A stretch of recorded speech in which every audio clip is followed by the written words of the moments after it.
Assalamualaikum warahmatullahi wabarakatuh. Bertemu lagi dengan Bu Fitri dalam channel belajar online Solusi Belajar di Era Digital. Anak-anak, bagaimana kabarnya hari ini? Semoga selalu sehat dan tetap semangat belajar ya. Kali ini Bu Fitri akan menyampaikan materi kelas 7, yaitu teks berita bagian pertama. Kalau begitu, langsung saja kita mulai materinya.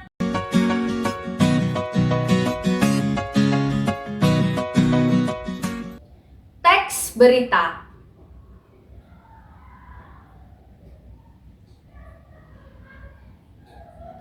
Tujuan pembelajaran yang harus kalian capai pada materi kali ini adalah: pertama, menganalisis teks berita. Yang kedua, mengenali karakteristik berbagai media informasi.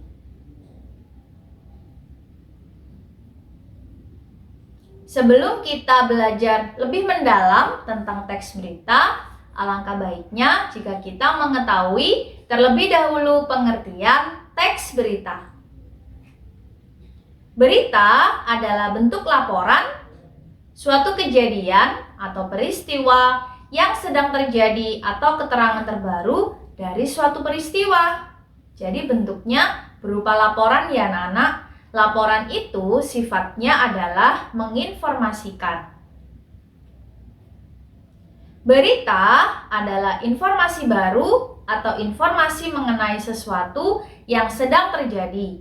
Disajikan lewat bentuk cetak, siaran, internet, atau dari mulut ke telinga kepada orang ketiga atau orang banyak. Teks berita merupakan teks yang berisi tentang segala yang terjadi di dunia yang ditulis di media cetak, disiarkan di radio, ditayangkan di televisi, atau diunggah di situs.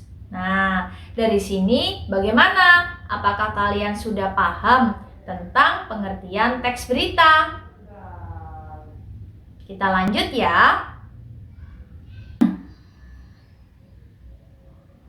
Dari beberapa pengertian yang sudah Bu Fitri jelaskan pada slide sebelumnya, maka dapat kita simpulkan pengertian teks berita adalah: berita merupakan suatu laporan kejadian atau peristiwa ya anak. Yang kedua, berita itu merupakan keterangan tentang peristiwa yang sedang hangat dibicarakan. Artinya, semakin baru berita itu, maka semakin menarik bagi para pembacanya atau yang semakin diburu oleh pembacanya. Kemudian, yang ketiga, berita itu merupakan suatu kabar atau informasi baru. Yang terakhir, berita merupakan cerita tentang kejadian yang menarik dan masih baru. Jadi semakin baru, semakin bagus ya anak-anak berita itu.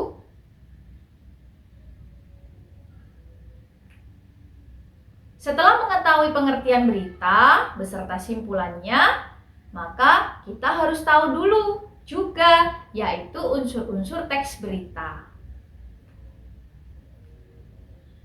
Ketika kalian bertemu dengan unsur-unsur teks berita, maka kalian akan bertemu dengan adik Simbabe.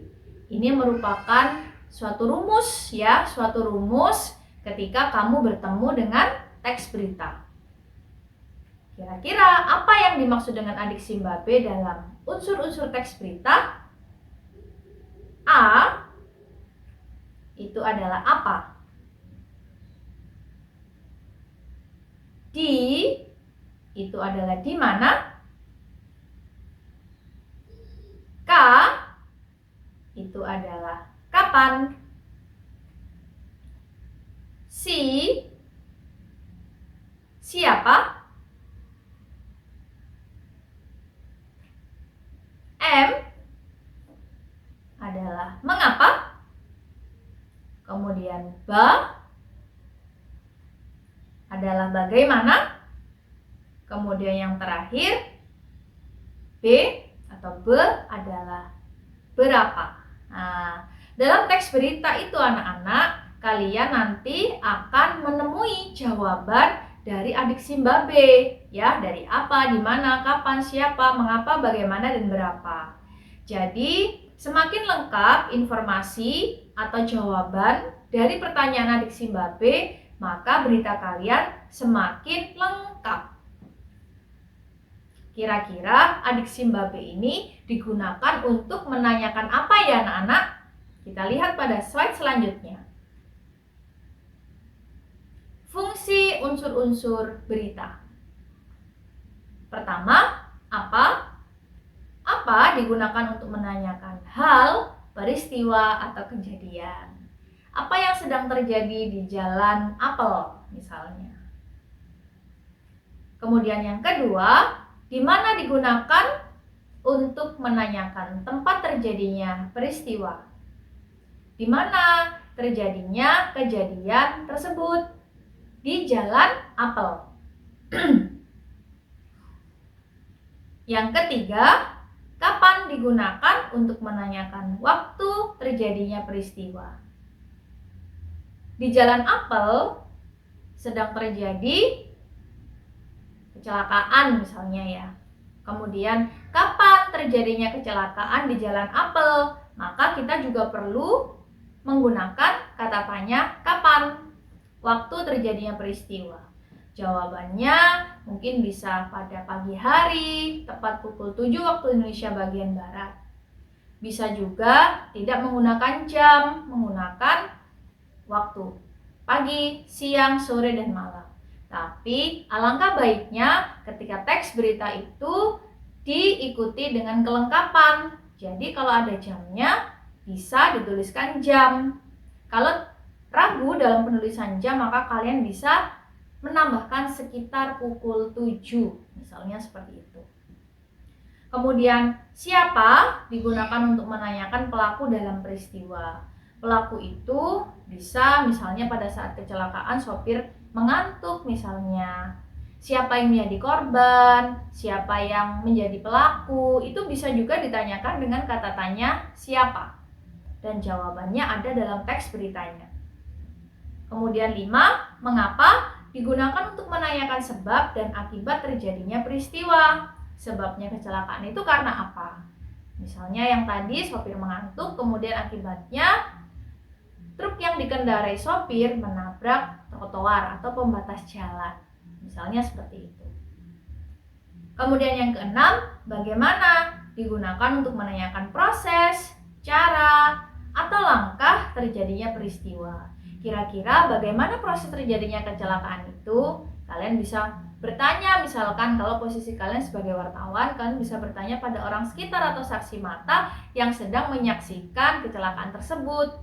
Maka secara otomatis orang yang kalian wawancarai akan menjelaskan proses, cara, atau langkah-langkah, atau lebih tepatnya kalau kecelakaan proses ya anak-anak, proses terjadinya peristiwa tersebut. Dan kalian bisa menulisnya secara lengkap dalam teks berita yang sedang kalian buat. Yang ketujuh adalah berapa. Berapa digunakan untuk menanyakan suatu jumlah dalam peristiwa. Suatu jumlah ini macam-macam anak-anak. Bisa berapa korbannya, bisa berapa pelakunya, ya. Berapa saksi matanya misalnya. Menurut beberapa saksi mata, jika tidak ditemukan jumlah yang tepat pada jawaban dari berapa dalam teks berita, kalian bisa menggunakan beberapa, sekitar, sama dengan jam atau kapan ketika kalian atau narasumber menjawab berita yang sedang kalian tulis. Nah, cukup jelas ya anak-anak fungsi unsur-unsur berita. Kriteria teks berita yang baik. Kira-kira dalam menulis berita, kriteria apa ya yang harus kita lakukan agar teks berita kita menjadi baik? Yang pertama, berita yang sedang kita tulis harus faktual. Faktual berisi kejadian yang sifatnya nyata dan benar-benar terjadi tanpa rekayasa serta tidak terikat oleh waktu, misalnya kejadian di masa lalu. Jadi, Teks berita itu tidak disarankan untuk menceritakan atau memberikan informasi di masa lalu, ya. Namun, teks berita harus berupa kejadian terkini, sedang terjadi, baru, terhangat, dan baru saja terjadi. Nah, semakin baru saja terjadi, semakin bagus. Yang kedua, berita itu harus bersifat aktual anak-anak. Berisi kejadian yang sifatnya benar sesungguhnya, terjadi sedang hangat-hangatnya dan menjadi bahan perbincangan orang banyak atau yang sedang viral. Untuk yang sekarang marak ya, kata-kata viral itu sangat marak. Kemudian yang ketiga, unik dan menarik. Di dalam teks berita itu harus menyajikan berita yang dapat menarik perhatian, ya, ingat, menarik perhatian. Dan kata-kata yang digunakan memakai kata yang unik sehingga pembaca merasa tertarik untuk membacanya. Jadi kalau menulis teks berita jangan monoton, gunakan kata-kata yang menarik. Unik dan menarik di sini maksudnya dapat menimbulkan rasa ingin tahu. Jadi kalian berusaha mengajak pembaca untuk penasaran dengan berita yang kalian tulis. Untuk menyimak berita tersebut, kejadian yang menarik biasanya bersifat menghibur, mengandung nilai kemanusiaan, kriminalitas, kejadian yang sedang booming, konflik, dan sebagainya. Nah, sebaiknya kalian mencari topik berita yang sedang viral atau yang sedang booming pada saat ini dan yang paling hangat dan paling baru. Keempat, berpengaruh bagi masyarakat luas. Teks berita yang dapat mempengaruhi seseorang termasuk berita yang baik loh. Karena jika masyarakat luas tertarik, maka akan dipercayai oleh banyak orang dan berpengaruh pada masyarakat sebagai pendengar. Nah, otomatis kalau banyak orang yang percaya dengan berita kita, ya, otomatis berita itu akan semakin menyebar, ya, semakin menyebar. Dan kemungkinannya juga berita itu benar karena dipercayai oleh orang luas atau orang banyak. Itu namanya berpengaruh bagi masyarakat luas. 5. Terdapat waktu dan kronologis kejadian. Teks berita biasanya selalu dilengkapi oleh runtutan waktu atau urutan waktu, kejadian dan kronologisnya. Kapan dan di mana kejadian itu berlangsung selalu dicantumkan dalam teks berita, ya, itu yang paling penting. Fungsinya supaya pembaca dapat memahami waktu dan tempat terjadinya, ya. Otomatis kalau kalian membaca berita, ini beritanya di mana? Ini kapan beritanya? Kejadiannya ini jam berapa? Nah, otomatis seperti itu kita sebagai pembaca. Jadi kalau kita sebagai penulis berita, maka diusahakan atau harus ya anak-anak terdapat waktu dan kronologis kejadian. Yang kelima, berita yang baik itu bersifat objektif. Berita yang disampaikan harus sesuai keadaan atau fakta, tanpa melibatkan pandangan atau opini pribadi yang dapat mempengaruhi pembaca. Jadi, anak-anak, berita itu harus didapat dari data yang valid ya. Jangan data yang katanya-katanya dan tanpa melibatkan pandangan atau opini atau pendapat ya. Opini itu pribadi, pendapat kalian pribadi karena ingin kalian baguskan beritanya, maka kalian menambahkan dengan berita pribadi dari benak kalian, dari pikiran kalian. Padahal berita itu tidak benar, maka itu sudah tidak objektif atau bisa dikatakan dengan berita palsu atau berita hoaks. Yang ketujuh, berita yang baik itu bahasanya baku, sederhana, dan komunikatif. Jadi tidak perlu berita yang bertele-tele ya anak-anak. Teks berita pada umumnya menggunakan bahasa yang baku, sederhana, dan komunikatif. Komunikatif ini bisa dimengerti oleh banyak orang ya. Dengan tujuan jika kata-kata yang disampaikan tidak menggunakan bahasa yang baku, maka pembaca tidak akan mengerti. Jadi percuma kalian membuat berita atau menulis berita. Jadi pakailah bahasa-bahasa yang sederhana dan bisa dipahami oleh banyak orang. Maka dari itu menggunakan bahasa baku karena sudah sesuai dengan kaidah-kaidah atau aturan standar berupa pedoman. Jadi Sebaiknya jika kalian menulis berita, kalian harus paham dulu tentang kaidah atau pedoman kata baku atau ejaan ya, supaya kalian bisa menggunakan atau menulis berita dengan bahasa yang baku, tetap sederhana tetapi komunikatif atau bisa dimengerti banyak orang. Kedelapan, kalian harus memperhatikan ejaan yang disempurnakan atau EYD.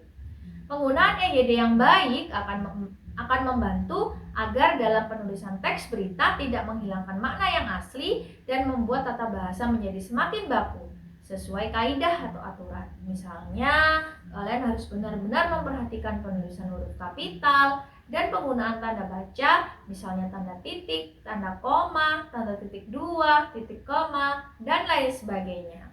Silakan kalian buka dulu atau kalian buka lagi buku QEB kalian ya anak-anak, atau buku EYD kalian. Kesembilan, data dalam teks berita itu harus valid atau dapat dipercaya atau dapat dipertanggungjawabkan kebenarannya. Ciri utama dalam sebuah berita yaitu memiliki sumber data yang valid dan keasliannya dapat dipertanggungjawabkan. Jadi jangan sampai kalian menyebarkan berita palsu atau berita hoax ya. Kemudian dalam berita itu tentu kalian telah mengenal berita cetak dan berita digital.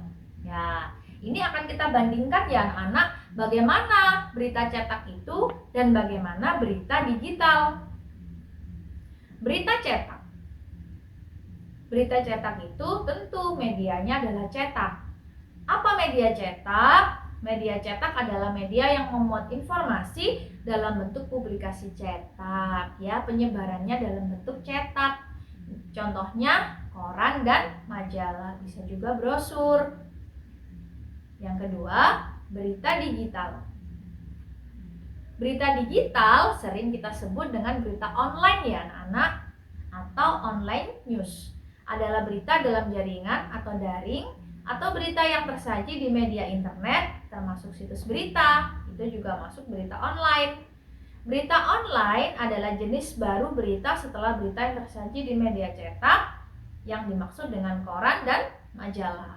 Jadi, ada berita yang cetak setelah kalian membaca media cetak ya, berupa koran dan majalah. Ternyata ketika membuka handphone, ketika membuka laptop dan tersambung dengan internet, maka kalian juga bisa melihat berita digital ya, berupa teks dan gambar dan di media penyiaran. Kalian juga bisa menemukan berita digital itu dalam bentuk media penyiaran, misalnya dalam radio ataupun televisi. Radio dan televisi ini termasuk dalam berita digital atau berita online, berupa audio dan video. Media online adalah sebuah sarana untuk berkomunikasi secara online melalui website dan aplikasi yang hanya bisa diakses dengan internet yang berisikan teks, suara, dan gambar. Tapi sekarang yang sedang banyak kita gunakan ya untuk mencari informasi itu adalah berita digital, karena semakin maju dunia, apalagi setelah pandemi, kita lebih banyak menghabiskan waktu di dunia digital ya anak-anak. Jadi kalian berusaha untuk tidak ketinggalan zaman. Tetap mencari informasi yang sesuai, yang tidak palsu melalui berita digital. Terima kasih anak-anak sudah mendengarkan materi teks berita bagian pertama dari Bu Fitri.